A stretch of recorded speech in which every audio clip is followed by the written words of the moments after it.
성렬이 형 진짜 성렬이가 가서 얘기 좀 해야겠네. 청와대는 지금 관광지가 됐어. 청와대는 관광. 그런 얘기. 이제 요 다케시마 근데 다케시마. 다케시마. 일본 사람이니?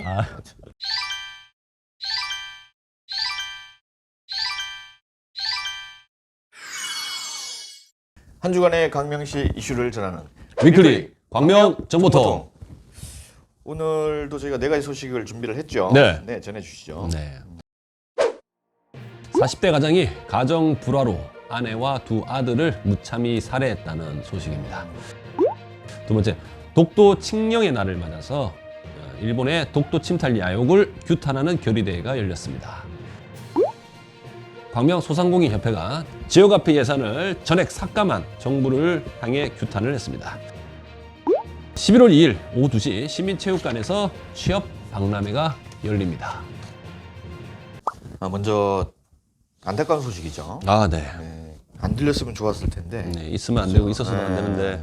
전해주시죠. 네, 광명에서 정말 어처구니가 없는 일이 생겼습니다. 10월 25일 밤 광명시 소화동의 한 아파트에서 40대 가장이 가정 불화를 이기지 못하고 아내 그리고 중학생 큰아들, 초등학생 아들, 막내를 무참히 살해하고 그 다음날 경찰에 붙잡혔습니다. 초반에는 본인이 하지 않았다고 강력히 부인을 하다가 그 범행 도구하고 옷가지가 인근 숯불에서 발견되고 경찰의 끈질긴 추궁 끝에 본인이 범행을 저질렀다고 자백을 했습니다. 지금 현재로는 구속영장이 이제 청구가 돼가지고 영장 실질심사 해가지고 아마 구속이 됐을 거라고 생각합니다. 뭐라고 딱히 무슨 얘기를 해야 될지 모르겠습니다. 그죠. 너무 화가 나서. 네. 본인만 그냥 죽든지. 그게 제일 좋죠. 그래. 뭐 여러 가지 경제적인 부분도 있다고 하고 그리고 이혼 얘기도 오가던 중이었다고 하고 네. 그렇다고 하는데 상황이 그러면 본인이 그냥 남은 가족을 위해서 이해가 안 되고 본인이 자살한다고 해서 최선의 선택은 아니지만 2년 동안 실직을 하면서 가장으로서의 역할을 제대로 못한 게 가장 컸고 참 어떻게 인생을 살았는지 도무지 저도 알 수가 없습니다. 범행을 저지르고 PC방으로 도망갔다가 PC방에서 돌아와 보니 아이들이 죽어 있었다. 이런 거짓 신고를 119에 했고. 이게 아이들은 네. 무슨 잘못이 있어요, 그죠? 그러니까요. 그 아이들 또 인근 또 같은 학교 친구들도 있을 거 아닙니까? 친구들도 트라우마가 좀 있을 네. 것 같아요. 애들 궁금하죠. 갑자기 애들이 안 나타나면 이거 그러니까. 어디 갔지? 이래 되면 이 소식을 전할 거고 그리고 또 그 아파트에 사시는 분들은 또 이거 또 무슨 또 그렇죠. 참 전국적 뉴스로 탔죠. 제가 광명에서 7년 동안 기자 생활을 하고 있는데 이런 끔찍한 사건은 제가 처음. 저도 이제 광명경찰서에 잘 아는 형사가 있어서 최근 10년 동안 이렇게 강력 사건이 발생한 게 처음이라고 하더라고요. 돌아가신 분들의 어떤 상가 고인의 명복을 빌고. 네. 이건 너무 끔찍하기 때문에 이거를 어떻게 사건이 일어났는지에 대해서 디테일하게 전해드리는 건 아닌 것 같고. 네, 이게 또 모방 범죄가 또 일어날 수 있으니까. 이런 사건이 다시는 발생을 하지 않기를 바라는 마음에서 저희가 이제 이 사건을 전해드리고.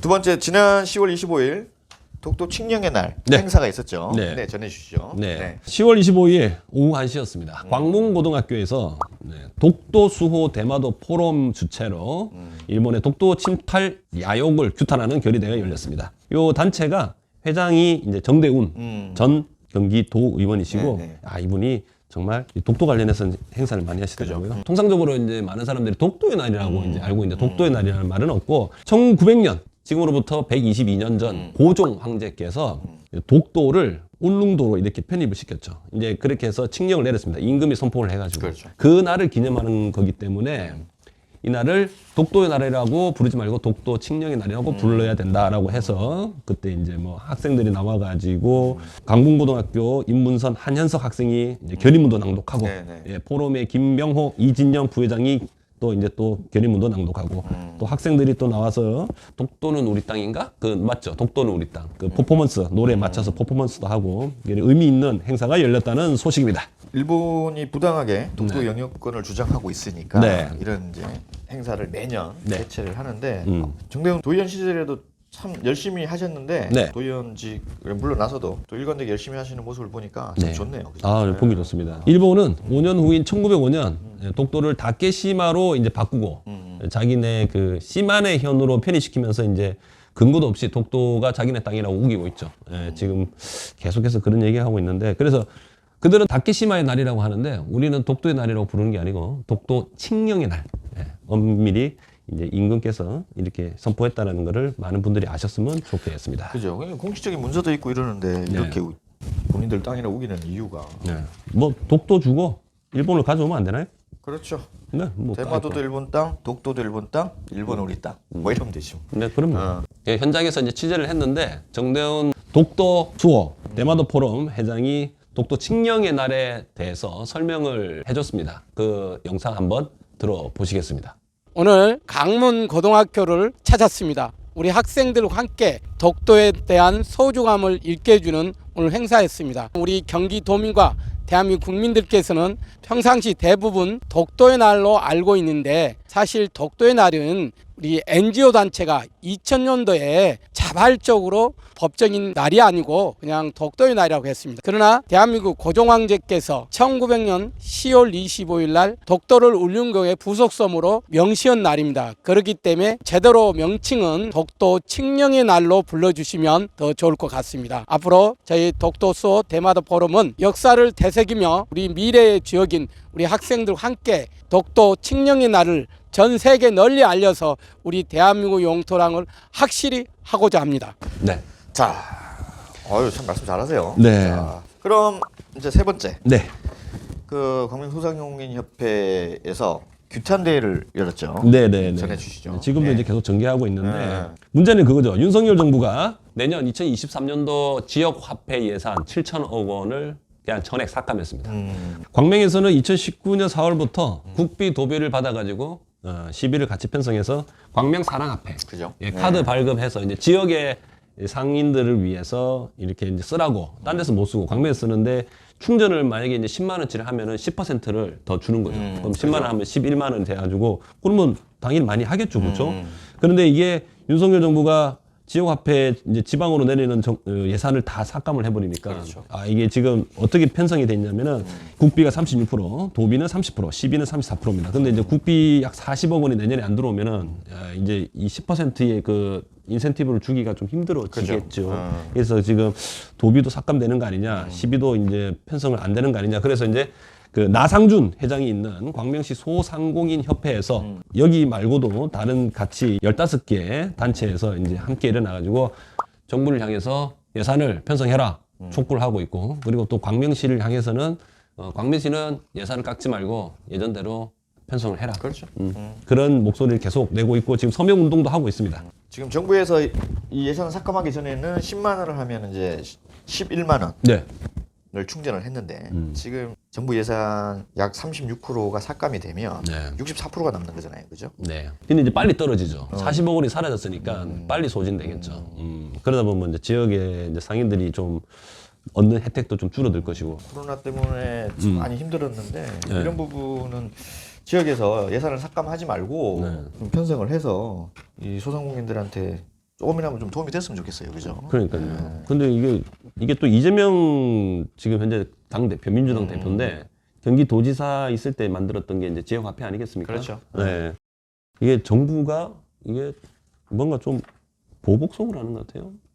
그렇죠. 이런 거는 좋은 제도 이런 거 있으면 그냥 승계하고 그러면 안 돼? 그러니까요. 제가 갔다 올까요, 청와대? 갔다 와. 유석열이가 윤석열 대통령을 청와대가 아니군요. 용산을 갔다 와요, 용산. 성열이 형 진짜 성열이가 가서 얘기 좀 해야겠네. 청와대는 지금 관광지가 됐어. 청와대는 간 거야. 그럼요. 제가 용산함 가가지고 우리 윤석열 대통령한테 한번 좀 얘기 좀 해야겠습니다. 이런 건 좀 깎지 말아 주십시오. 그러니까. 네네. 이런 거를 참 정치적으로 또 계산을 해. 네. 이거 진짜 전국에 소상공인들이 일어날까 하고 무섭네 진짜. 마지막으로 네. 11월 2일 취업 박람회가 열리죠. 네. 전해주시죠. 네, 올해로 두 번째입니다. 네. 6월 달에 한번 있었고 두 번째 열리는 거고요.